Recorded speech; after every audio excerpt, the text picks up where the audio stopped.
Hello, everyone. Welcome to the SAP Community Call, Understanding the User Experience of SAP S for HANA. My name is Moshe Naveh. I'm from the SAP Community team, hosting the call together with Menina Chow. And we have Jocelyn Dart from Australia. She is a SAP Technology Ambassador and User Experience Strategist. Jocelyn, please take it away. Sorry, before that, in case you want to ask a question, you have the Q&A tab in the screen, so you can just ask a question and then Jocelyn will answer it. And you could, if also you just want to speak, you have the raise hand button, and then I'll give you the permission to speak, and then you can also ask your question verbally. So thank you, and Jocelyn, please take it away. Wonderful, thank you, Moshe and Amina. And let's get into it. Okay, so just to explain where I'm coming from, I've been dealing with Fiori and user experience topics for about 4 or 5 years now, shortly after Fiori started to come into being. And the last about 3 years now, I've been dealing pretty heavily with S/4HANA specifically around the whole user experience area there. A couple of years back, about 2.5 years now, I joined the S/4HANA Regional Implementation Group for Asia Pacific Japan, which basically means I'm part of a global network of experts who help early adopters of S/4HANA, of new S/4HANA versions. And as part of that, Fiori is a fairly important part. So we do a lot of enablement, education, helping with people with issues, and connecting back to product management in Waldorf to talk about people's experiences, what's working, what's not, what can we do better. Particularly, I've done quite a bit in, we've done quite a bit of blogging, and we've done quite a bit to sort of improve some of the features in the Fiori apps library. So today what I wanted to just explain a little bit is cut through some of the myths and misconceptions and just give you a bit of an overview of what Fiori is in S/4HANA and why it's important. One of the most important things is also understanding how the approach to Fiori in S/4HANA actually helps you manage the pace of organizational change. And if you're going into an S/4HANA project or you're about to do that now, that's probably the most important consideration for you to think about, is what's the rate of change that you want to introduce. Do you want to do a lot of innovation up front? Do you want to target it just to specific areas? What's the journey you want to take your people on? And that will dictate how much Fiori you take on and who you target it at and what sort of features you're going to take advantage of.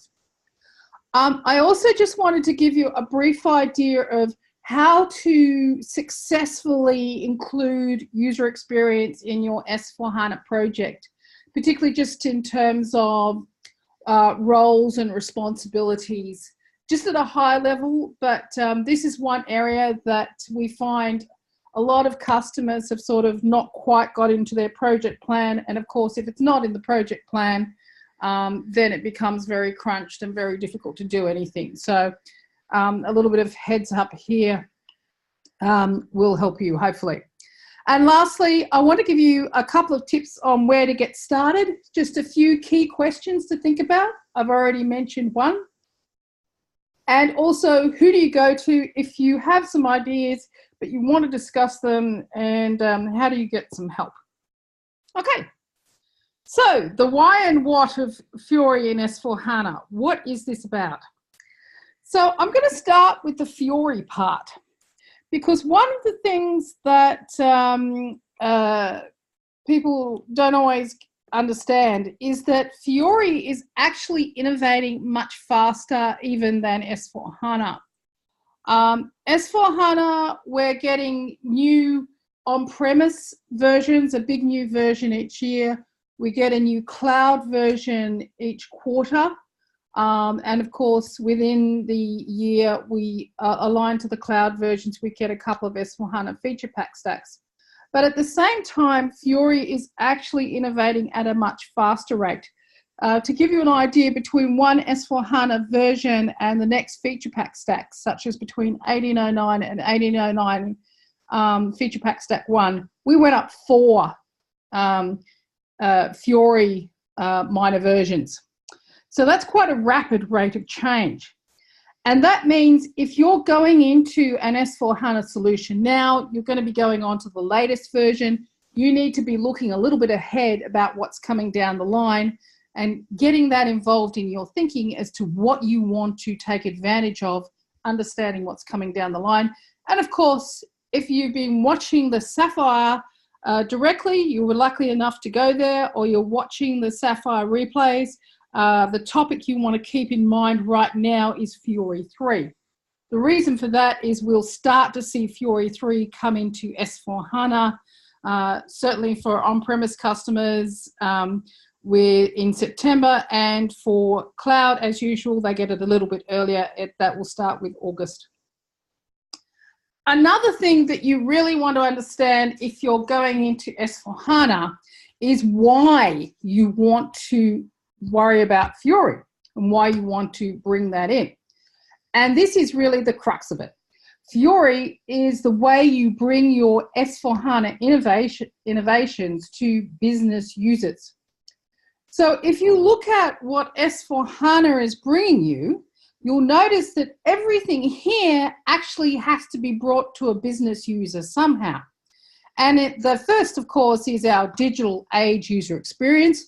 Okay, so obviously we're looking here at things like the Fiori Launchpad, Fiori apps, obvious Fiori point. Another thing that I've seen people not quite realize is that the analytics themselves, the new analytics all work through Fiori as well. So if you are doing S4HANA and you're only using the GUI, you're missing out on quite a lot, even if you're only doing sort of basic simplification type of approaches. If you're reaching for new business models and new processes that S4HANA brings you, and especially if you're looking for the things like machine learning or artificial intelligence and other sorts of automation, then most definitely you want Fiori. So Fiori, S4HANA innovations, that's where it fits. Now, some of you, here's an example of how that might work. So this is one of the apps, for instance. And the way this typically works is an app is provided and it will run as a normal app without the there's something special in the corner here, which is the machine learning. But you can run it with different levels of intelligence depending on how quickly you want to introduce those innovations into your organization. But at the end of the day, if you want to get the value out of S4HANA, if you want to take advantage of the S4HANA innovations and bring those to your business users, you're talking Fiori. Yes, GUI and WebDynPro ABAP are still there, but they're only delivering what was already there in ERP. If you want to bring anything new to your users, any new features, any new capabilities, any new innovations, then you're talking Fiori. Okay, so this brings us to the topic of managing the pace of organizational change. Now, as someone who's been on this journey for a long time, it was fascinating to me how SAP has actually approached S4HANA and the UX roadmap. Because what's happened in the process is something really pragmatic, but it has a really great implication, a really helpful implication for you as a customer. So What we've looked to do at every single stage is not just replace the GUI, because that doesn't bring new value. At every stage, we've looked to say, okay, so this is how the process works now. This is how we'd like the process to work in the future. How do I bring some of that future to the business user from the beginning? So every Fiori app, pretty much every Fiori app that you see has something extra or something new for the user. And that means you have some choices around how you manage the pace of organizational change. So if you think of here with your ERP system, your business suite on NEDB, where you were doing GUI and maybe some WebDim Pro ABAP, you might have had some Fiori apps even here, but you were quite limited into the number of Fiori apps that were available as standard. With S/4HANA, you've got something like almost 1,400 Fiori apps that you can take advantage of now. And you can confirm that for yourself. If you go to the Fiori apps library, you'll notice in the Fiori apps for SAP S/4HANA, and if you have a look at the count here, you'll see, once it comes up, that we're very, very nearly at 1,400 apps now across the S/4HANA suite. And that's just the on-premise suite, not even, okay, but there are a lot of GUI and WebDim Pro ABAP transactions as well still there. Now, what we saw early on with the initial versions of S/4HANA and with Business Suite, we saw a bit of this. So in Business Suite, you might have just GUI and WebDim Pro ABAP. You might introduce a couple of Fiori apps, but there wasn't much to choose from. You went to Suite on HANA, perhaps, and you took advantage of some fact sheets, the updated HANA database. You got some incremental benefits, but there still wasn't much to choose from. And what was there compared to what we have now in S/4HANA, if you compare them side by side, it's chalk and cheese. Apart from, say, Smart Business, a lot of the things like fact sheets versus object pages in S/4HANA, just so much more basic in Suite on HANA. What we saw with the early adoption of S/4HANA is a lot of customers doing this. And this seems at first like a safe bet for the IT organization, where you do a technical conversion and you just convert your system, but you just carry on using GUI and WebDim Pro ABAP. And maybe if you had some Fiori apps, you might migrate a few across, but you don't really make any changes. And the problem is that really doesn't get you to your end goal, and it doesn't really introduce any new business value. So what we see more of these days and what we encourage is at least get on the track to your end goal of becoming more of an intelligent enterprise, taking advantage of some of that value and innovations. And whether for you that's just give the Launchpad and a few apps, a few initial business roles, that's okay. If you're reaching for more, of course, then that's even better. Okay. Another thing that it's worth understanding in this journey, and I did mention it before, but just to state it again, is that Fiori apps are not replacing GUI transactions. So an early misunderstanding that we often saw from, say, functional consultants and on projects is, oh, I can just work out my process as normal, and at the end, I'll just say, swap GUI app for Fiori app and carry on. Well, no, that's not how it works. Fiori has a very different paradigm. So we talk about the design principles of simple and role-based, coherent, delightful, etc. And what it means is that we don't write apps in the way that Fiori apps in the way that we wrote GUI transactions. So what we actually do is look at, okay, so what precisely fits a particular task and role, and we put that together. So that means when you start to use those apps, you need to really look at your process and say, okay, this is a much more precise fit. Does that app fit what I'm trying to do? And how does that bring, what's the value that it's bringing to my business user? And whether that's just simplification because only what they need is there, or whether it's new features. You know, these are, you really need to look at each Fiori app as if it was a brand new GUI transaction and say, okay, so where does this fit? How can I use this? And what's the benefit that it's going to bring in? And that's a very interesting journey to be on, but there's lots in there. One thing that I'll mention is this idea of how do we bring this together for users.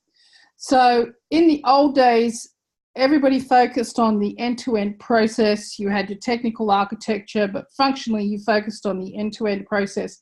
But within that process, notice how this actually hits users. You always have this concept of a role, of what am I getting because of the job that I do. So what we've done is say, okay, so with Fiori, the job of things that I do, all the tasks that I need to do, sort of fit together into what we call a role. And that's more or less what should be ending up on my Launchpad. And coincidentally, well, not coincidentally, quite deliberately, that's how things are organized in the Fiori Apps library. So if you see here, here's your Fiori Apps. One of the things you'll see is I can select by roles and say, okay, what's available for me in my role, and get an idea of what's around. And you can see this is quite useful because you can very quickly see, okay, well, if I'm an accounts payable accountant, I've got lots of things that I can take advantage of that are bringing you an interesting value, and I should have a look at some of those things. Now, with 1,400 apps, there's quite a lot there, right? So one of the things that we point you to at the moment is this Fiori Lighthouse Scenarios deck. And this is really just a starting point to say, look, you can't start with 1,400 apps, but maybe start with some best of the best use cases and use that as a discussion for how things might be better, how things are improved. What's the business benefit we can derive from S/4HANA?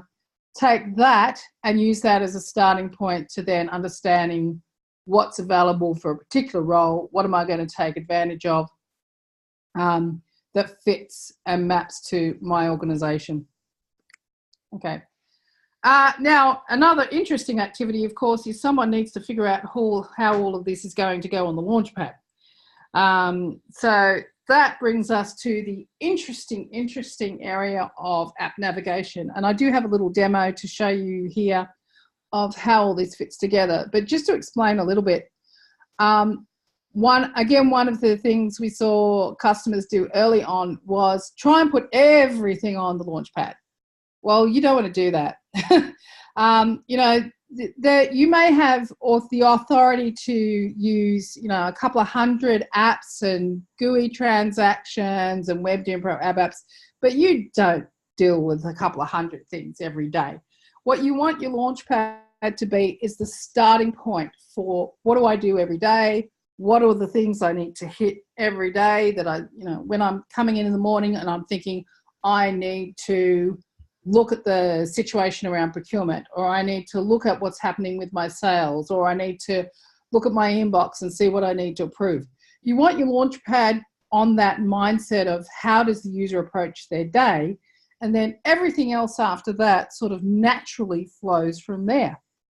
So I've got a little demo, if I can get that up.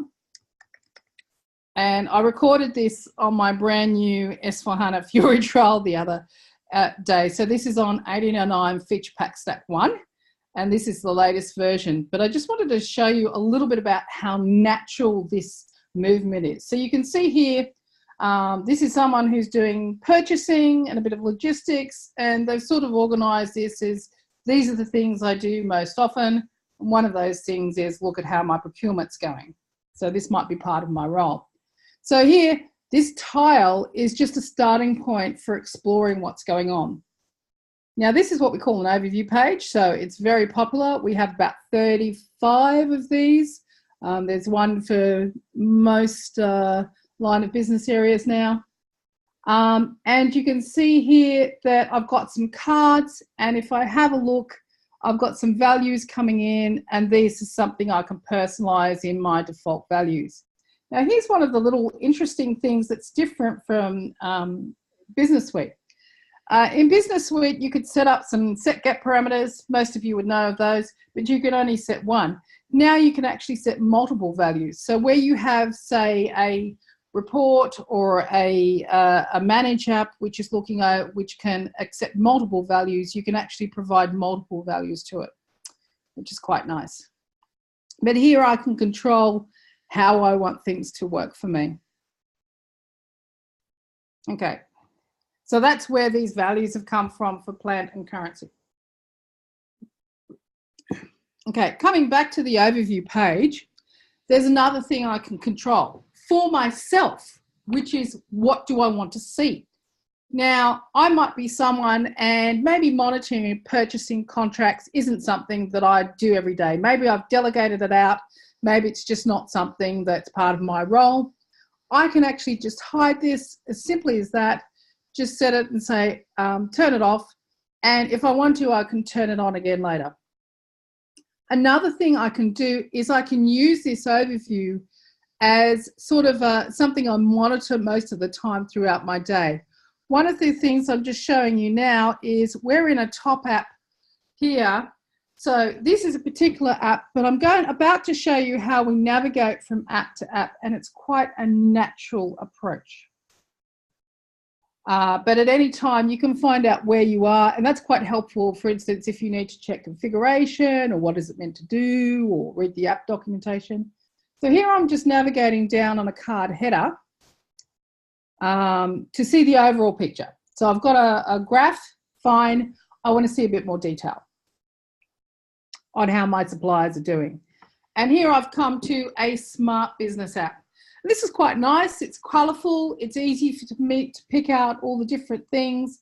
I'm not trying to peer at different column headings. I can choose different chart types. I can even show some mini KPIs. So here I'm seeing sort of my top 3 from various different perspectives: quality, evaluation, time, price. All quite good.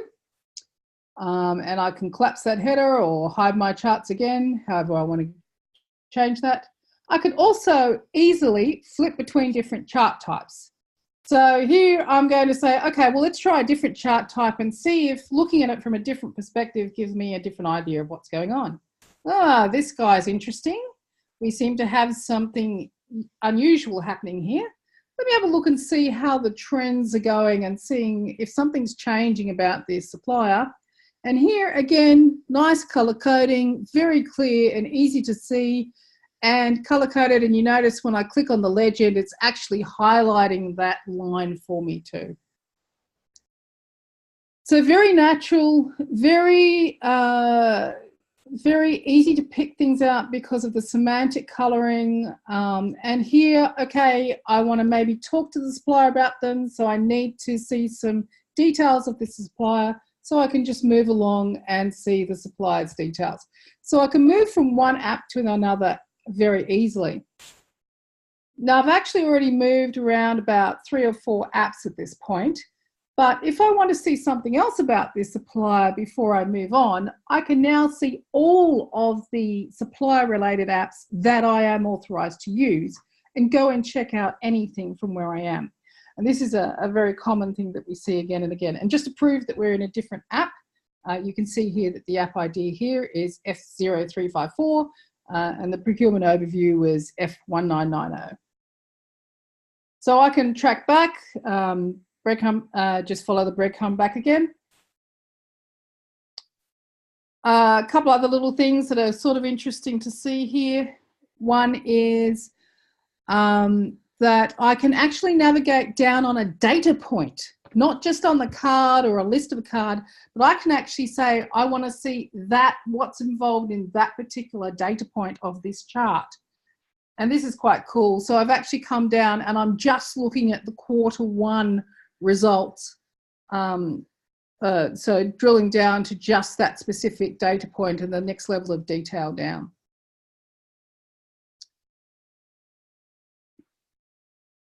Okay. We can also drag and drop things around, so I can organize my display how I want. Another thing that's quite nice in the latest release is, okay, this is showing me the top 6. Well, maybe I want to see a bit more of that, so all I have to do is drag the card down, and now it's giving me a couple more. So now I am seeing the top 8, I believe. Yes, we can see that confirmed up there in the top of the card, just up there. Cool. And of course, I can keep drilling down. I'm going to show one more app, just because it's one of the most popular ones of the last few versions that's been introduced. It's what we call a floor plan. This is the analytical floor plan. What you can see here is a chart and a table, or you can see it as a chart and a table.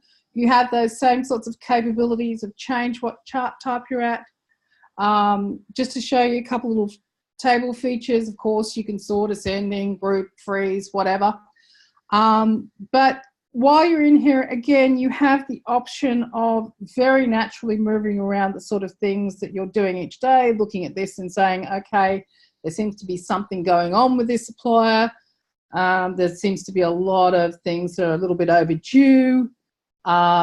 But let me just check first, because sometimes we create drafts. So let me make sure that we've actually sent those purchase orders and it's not just old stuff hanging around in the system that we need to clean up. Okay. And now we're looking at the what's left. Okay. And this what it's just showing you there was what we call a visual filter. So you can just naturally say, oh, okay, that looks more interesting. Let's have a look at what's going on. So it's very much more intuitive than the old days. And there's not even showing you anything special in terms of machine learning or anything. This is just very natural features. And the last thing here, of course, is once again, I want to drill down and see more detail. I can drill into the purchase order itself.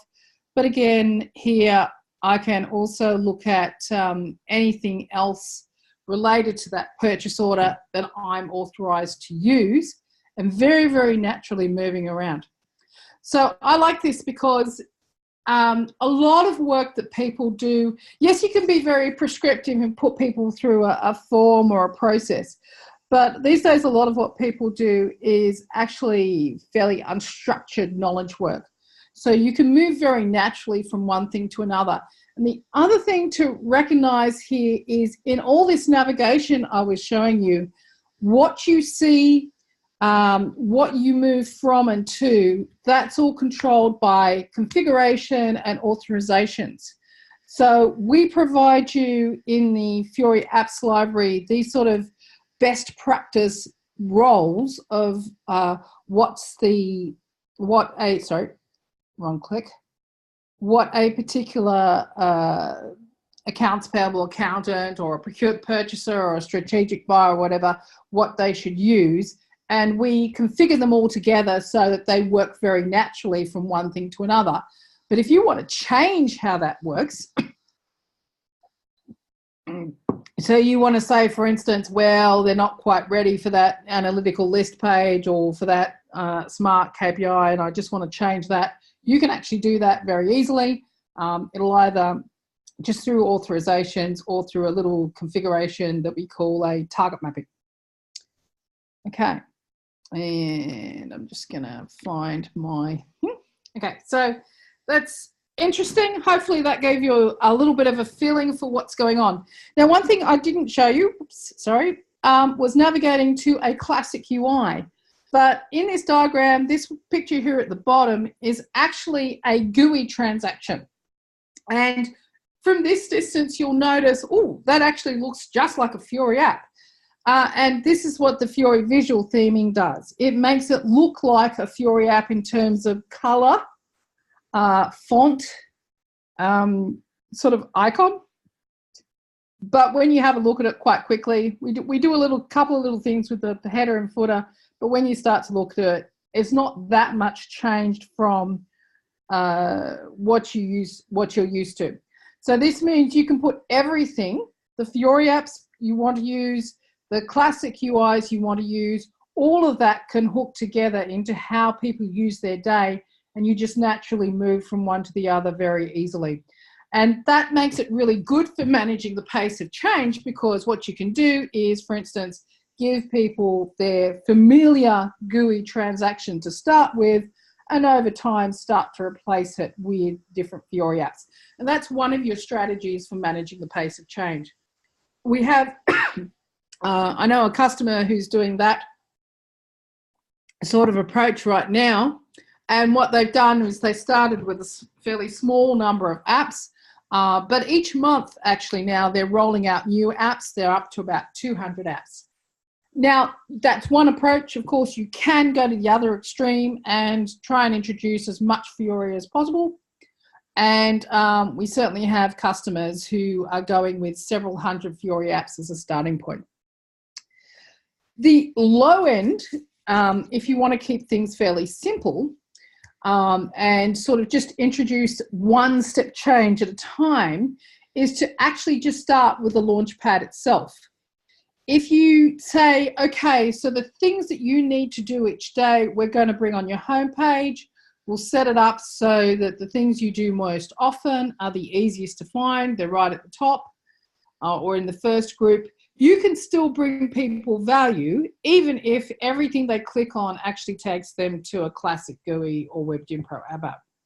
And that's because just giving them the Launchpad actually brings them a bunch of things.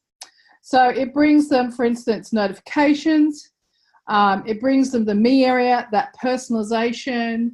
It brings them things such as the recently used and recently used and frequently activity list. So you can see, you know, I was doing something 30 minutes ago and I got interrupted, and I need to go back to it. You can pick those up very quickly. And again, these are things you sort of didn't have really with the Business Suite and the older environments. You also have all your personalization settings. So if you're on a device, you can take this on a device. If you move out into bright sunlight and you're like, oh, I can barely see this, let me flip it to a high contrast setting. And again, you can do this all for yourself. One of the really nice things about it is things like Fiori Search. So Fiori Search is possibly my favorite business user feature, because the very first S/4HANA customer I went to, we showed them the Launchpad, we showed them the tiles, showed them the personalization, and they said, well, that's all great, and the tiles are nice and easy to read, but I don't even know what to click on yet, because what happens is I get a number or a reference code, and I don't know what it is yet. I don't know if it's a sales order, a product, a delivery slip, an invoice. I might have a rough idea, but I don't know whether it's our number or it's their number, you know, the supplier or the customer reference number. How do I find this thing even to work out what I click on? And that's where the Fiori Search is good, because what you can do is just type in your code and it will go and find that across the system, across everything you're allowed to see.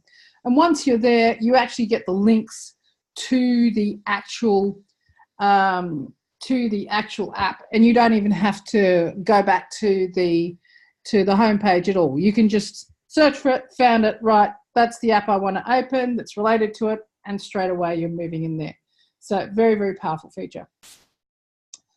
Another thing that's really useful is for those who are transitioning across from Business Suite, particularly if you're doing a system conversion, is you can actually bring your SAP menu and your existing easy access user menu into the Launchpad. So this is just a very simple configuration option, and it even works with multiple backend systems. And what it lets you do is find apps in multiple ways. So people sometimes get head up about putting all the apps on the homepage, but again, it's really not necessary. And I do have my favorite little one here. So I'll just quickly show you this. because, and again, this is one I've just taken a new capture the other day, but you'll see here there's about 5 or 6 different ways to find an app. So I'm on my home page here. Obvious, I have tiles and I have links, so I can click on them. That's one way. Another way is, yep, so that's my tile, that's a link. Links are just a sort of space saver. I've got my menu, so I can find the group it's in if that's something that I'm familiar with. Hopefully that makes sense. Pretty easy. I can also do a search, so I can use this Fiori search feature. You can see here I can search for all sorts of things, or I can just search all and search across everything. But here I know I want an app, so I can start typing in, say, the name of an app, and it's going to start suggesting things. So this is actually a little bit of intelligence here. But I can also now say, okay, well, show me all the apps that match that, and then find what I'm looking for, again, quite quickly. Another thing I can do here is I've got that frequently used and recent activity list.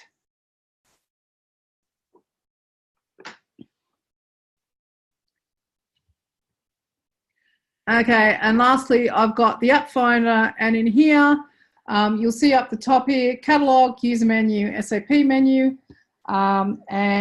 oops, that's interesting. I just managed to cancel myself out of that, but let me just see if I can get that back for a second. Oops, what have I done? That's all right, but this is where I was trying to get to here is when you're in that area, you can actually just search for, search on your transaction code even, and it will find it for you. A couple other things to note. Another way to transition people across is to use Business Client. You can actually use Business Client to run the Fiori Launchpad. It's called a Launchpad connection. And what this does is allow you to launch the Launchpad within Business Client. And then what happens when you launch any classic UI GUI transaction, it will launch in GUI for Windows automatically instead of GUI for HTML. So this is quite helpful for if you have a lot of users who are very heavily invested in GUI for Windows and they're struggling a little bit with GUI for HTML. Lastly, for those who are going to a more mobile type of experience, it's worth knowing that, again, you have options in how you introduce this. So yes, you've got your web browser. More normally, if you're going to bring stuff down to a mobile, you're at least going to go to Fiori Client, get a few little native features like camera and barcode. If you really want to go and use some snazzy features like GPS, you're probably going to be looking at SAP Cloud Platform mobile services and fully to bring in extra native features. Okay, couple last thoughts. So what you've seen there is a little taste of the user experience in S/4HANA. And what you probably understand pretty quickly is that there's quite a bit to this. There's a lot of content. There's already over 1,400 Fiori apps, plus there's all your classic UIs, plus there's the homepage to organize, plus you might need to think about, you know, is the best practice way that the business role has been delivered, is that how I want to use it? Plus, of course, you've got your normal fit gap and other sorts of activities. So one of the things we do strongly recommend is you need a UX lead, or you can call them a UX architect, to actually help guide that journey throughout the project. You really need someone focused on people. We used to really only have people focused on technology and on the architecture, the system architecture, etc., and on the business process. And that was because you had no choices with user interfaces. You got GUI and that was it. I mean, with Portal, you got Portal role pages, but it didn't really go much beyond that. But with Fiori, you've got so much choice in how you put this together that you can really tailor it to your innovation journey. your digital transformation journey, your intelligent enterprise journey, whatever you want to call it. So you need someone to actually guide that through the project and help the rest of the team come to grips with it and just make sure it's all pulling together across all of the things that can land on one particular user's homepage. And this person, of course, needs to work in line with all of the other people who are on your project. Another one that gets quite interesting with all the embedded analytics is the analytics expert. And you normally did have, say, someone doing BI or BW. But that role is something also that can be quite an interesting area because there's a number of tools that you can use on top of your embedded analytics, such as SAP Analytics Cloud. Okay. Another one thing it's worth being aware of, some of you may be aware that if you've heard of S4HANA projects and maybe heard a few complaints about, oh, it's taking so long to activate Fiori apps. And we know that it was. And a lot of this was just experience. So people were making the same sorts of missteps, not using the mass activation, trying to activate apps one by one, which is crazy. When you've got 1,400 apps, you don't want to activate apps one by one. And it was just taking a long time to get people on the journey. So we were looking for a way to make this easier. And this got released at the end of last year. We've made sure it's available for S4HANA 1709, 1809, and 1809 FPS1, and we'll keep going there. And really what we've done is provided some tooling. That means you can just say, I want to look at these business roles, tick off those business roles, and it will activate everything for those business roles. And the advantage here is you can very quickly activate in your sandbox where you're doing your initial activate explore, all of the Fiori stuff that you're interested in, all of the Launchpad, all of the classic UIs as well. Get to grips with how you want to map that to your actual organization, and then get into how do I want to adjust that content and how do I want to adjust my business roles. So of the people who are doing this, and I talk to people quite often, we're seeing about a 90% saving in effort. Now, there's one proviso. You want to be using the embedded Fiori front-end server mode. And by the way, embedded is the default recommendation for S4HANA. It's the best practice. So please ask about that. If you're going to an S4HANA project right now and someone is telling you to go hub, you should be asking why, because the recommendation is embedded, and one of the reasons for that is it lets us bring you better, improved tooling where we can make things a lot smarter for you. So there's some more detail in the blog, and Moshe will make the content available later. This isn't the last of the tooling though. We've made quite a bit of tooling available over the last year, but there's some new tooling also coming around, making it even easier to adjust those business roles to what you want. We should see that released mid-year. It was announced at Sapphire, and I've actually been fortunate enough to see some early versions. And this is really just helping you round out this piece of getting to that fit gap analysis, deciding exactly what you want, and deciding exactly how you want your role to work.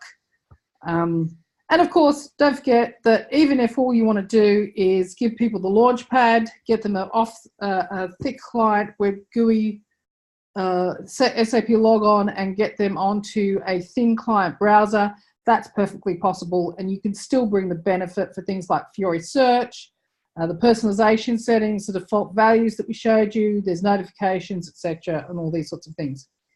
Now, if you're starting on this journey and you're wondering where do I find all the information on how to do this, one thing I will point you to is the Fiori for S4HANA wiki. So this is what I and my colleagues as the regional implementation group, we capture all of the links to, this is links to official documentation, this is all of blogs, sometimes it's notes, but we capture a lot of information. It's very active. I've just been updating it again today, and it's all sorted out to, you know, if I'm getting started and I just want some base concepts, something for the technical guys, something for the functional guys, something for when you've chosen your apps and you're looking to see what else can I do with them. You'll find here all the blogs on how to turn on different things and what's involved, and just understanding a little bit more about what's happening. So there's lots of information available, and hopefully it's all, you'll find that very easy to work with.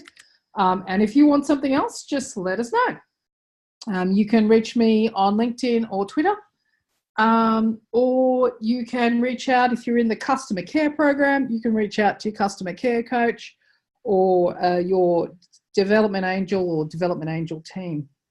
Which brings me to the last couple of thoughts, which is, if you're looking to get into Fiori for S/4HANA, how do you want to get started?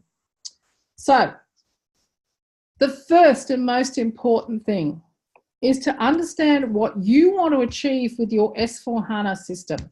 What is the goal? And that should be a business value oriented goal. Yeah, we want to do innovations for this. We want to digitally transform so we can do X better. We want to have intelligent enterprise features because we have a ridiculous number of invoices and we need to start automating dealing with them. So we want to introduce some machine learning.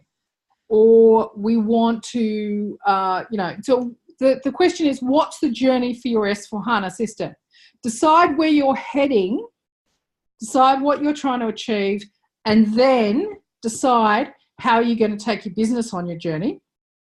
Okay, so then you need to say, okay, so given that, what do we need to move first? Which areas of innovation are we going to move quickest? And how are we going to manage the rest? Once you know that, that's going to dictate what's part of your work stream. How much Fiori is in there? How quickly are you going to introduce Fiori apps to different roles? Who's going to get them first? Who do you need to involve on the journey? And of course, that's where you need your UX lead involved to help you through that process. So this is really comes down to, what do you want to do? How do you want to do it? Okay, let's make sure your journey fits that. And really that's the basics of bringing it all together. Now, I will put in one small plug for what I do day to day, which is the S/4HANA Regional Implementation Group. And we have two offerings, and they're both free of charge. And we're really here to help you. So one is, once you've started your S/4HANA journey, we have the customer care program. So if you have an S/4HANA project and you're about to start, you can apply to go on the customer care program, and that helps us just make sure your project is going okay and get you some extra help so that you get some answers very quickly to understand what you're dealing with. But if you're not on that journey yet, we actually have a new service, which is the RIG architectural guidance. And this isn't technical architecture, this is more solution architecture. This is, we're thinking of doing S/4HANA and we're thinking of doing it this way. And we'd like to discuss with someone who can give us some sort of lessons learned and some best recommendations, giving what's coming in the roadmap. You can be done remotely. I prefer it face-to-face, but it's really an informal conversation for a couple of hours, and we leave you with a bit of a wrap-up of what was discussed, and this can be very helpful in just in moving things forward. So that was sort of the main thing that I had for you today. I hope that was helpful, and I see there are a couple of questions. Excellent. Okay. So let's move to those. All right, so The presentations and links, yes, they will be shared, just moving upwards from the bottom. Okay. If the Launchpad is the entry point for users and we implement Fiori apps, WebDimpro, ABAP, and GUI transaction codes, should the business client be obligatory for a better experience? Okay, so this is a really good question. Right, so this comes to how do I deal with my users? Now, obviously, if I'm going to S4 HANA and I'm doing a new installation and I've not had SAP before, I'm going to try and maximize Fiori. You know, give people the simplest interface that I can, bring them in as easily as I can. And then I'm not going to bring in, probably not going to bring in business client. If I am coming, however, on a system conversion and I have a lot of heavily GUI invested users and they are very, very familiar with those GUI transactions. And those transactions, they're aimed at experts, right? So there's a lot of functionality in there. They might be very, very heavily invested in them. Those users are the ones that I would be looking for saying, maybe we should be using business client with them so that they can get the new world. They can still bring up the Launchpad, but once we get them, once they start clicking down, they're back in their familiar GUI for Windows world and they can sort of start to move between the new and the old. Now, it's not an either or, right? Because almost always you find there are other groups in your organization, managers, for instance, who really don't have particularly great GUI for Windows skills. They're not invested in the GUI. They just want to get to their information quickly. So you can give those users the web browser, accessing the Launchpad through the web browser, and your heavy, deep experts, the business client, at the same time. It's the same Launchpad. It's two different access points, but it's the same Launchpad. So there's really only a little bit of single sign-on configuration and that's it. And that's a very effective approach to cope with two very different types of users in the same project. So I wouldn't call it obligatory. It sometimes makes sense, depends again on what your goals are and what your user groups are. And this is what you really want someone looking at things from a people perspective. So one of the things a UX lead or UX architect does is spend a fair bit of time with your organizational change management team in understanding who those groups are and what their needs are. Okay, and the top one, I struggle to understand in which cases we should propose embedded analytics versus, I'm assuming that's SAP Analytics Cloud. Do you have an example or scenario? Thanks. Okay. Right, so this is a good question. Okay, so analytics is its own little huge area. But to put it in simple terms, if you think about strategic, tactical, operational analytics. So embedded analytics generally fits best with operational analytics. I am looking at something. I am looking at, we saw an example there where I was monitoring purchase order items. I was trying to see which ones were overdue, which ones I needed to intervene with, right down at that lowest level. That's a great use case for embedded analytics. We had some higher level analytics in there, which was sort of getting more to the tactical, where I could see how are my suppliers performing. But as we start to go up to, for instance, overall spend and comparing that to maybe things that are happening across cloud solutions as well, then we start to get into the SAP Analytics Cloud scenario. So we generally describe it as the closer you are to the operational analytics, the more you're looking at embedded analytics. The closer you are to the tactical strategy type of area, the more you're thinking about SAP Analytics Cloud. And I'm actually on a customer at the moment who's doing S4 HANA and 7 different cloud solutions. So when you're trying to pull information from an on-premise system plus 7 different cloud solutions, some of that's going to end up with SAP Analytics Cloud, and that's why SAP Analytics Cloud is one of those cloud solutions. But things I'm doing that where the data is already in my S/4HANA system, that's where we're heavily using the embedded analytics. Okay, so hopefully that helps a little bit. Right, we've got a couple of minutes if anybody wants to ask a question live, but I hope that was helpful. And we will share the recording and the links afterwards, and the PDF afterwards with the links. Yes, thank you very much, Jocelyn. So if anyone has any questions, just raise your hand in the participants interface. So let's give it another couple of seconds to see if people have questions. And if not, I would just like to thank Jocelyn for this great presentation. The recording will be made available, I hope, within a day or two in the SAP Community Call page. Thanks a lot for attending, everyone.